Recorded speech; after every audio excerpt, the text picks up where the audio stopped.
दोस्तों नमस्कार। Colonel Ajay CO Ajay astro money group first global astro finance digital channel से आपसे मुखातिब होता हूं। आज 7 अगस्त सन 2023 सोमवार। दोस्तों आज के एपिसोड में हम सरसों की बात करेंगे। गौरतलब है कि राजस्थान की प्रमुख ऑयल सीड की फसल सरसों, क्योंकि राजस्थान देश में सबसे ज़्यादा सरसों उत्पादन करने वाला राज्य माना जाता है और देश का लगभग 35% से अधिक राजस्थान राज्य कंट्रीब्यूट करता है। तो राजस्थान के अंदर सरसों के भाव के ऊपर हम चर्चा करेंगे सबसे पहले देश के विभिन्न हिस्सों में, और फिर सरसों की साप्ताहिक समीक्षा आप तक लेके आएंगे। सबसे पहले भाव ले लेते हैं शनिवार के। आगरा के अंदर सरसों के भाव 6,300 से 6,425, भरतपुर 5,610, अलवर 5,650 से 5,700 और कोटा 5,100 से 5,200 के भाव रहे। सुमेरपुर 5,660, नागौर 4,800 से 5,200 और बीकानेर 4,850 से 5,150 के भाव हैं। दीसा 5,050 से 5,200 और जोधपुर में 5,660 के भाव रहे। दोस्तों सरसों के भाव उसके ऑयल कंटेंट के मात्रा के आधार पर निर्धारित होते हैं।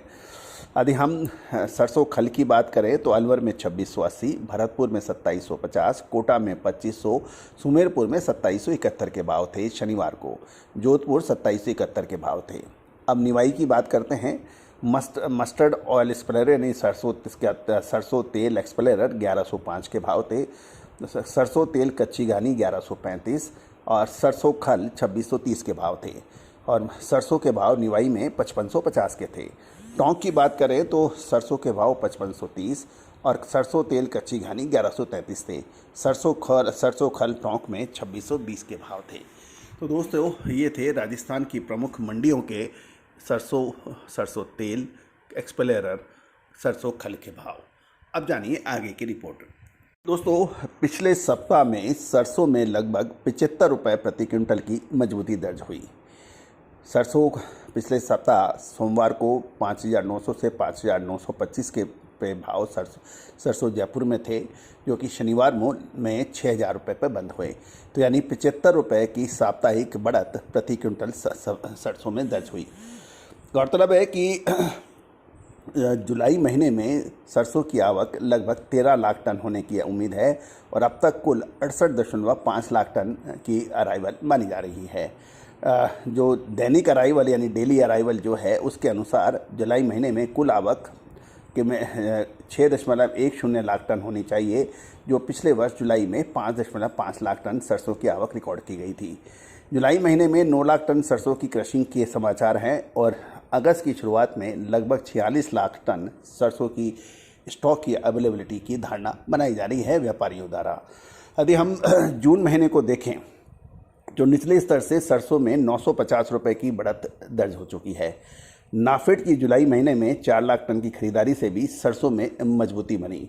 गौरतलब है कि हमने आपको जून महीने की शुरुआत में ही अग्रिम विश्लेषण देते हुए कहा था कि खाद्य तेलों में विशेषकर सरसों में मजबूती की संभावना बन रही है।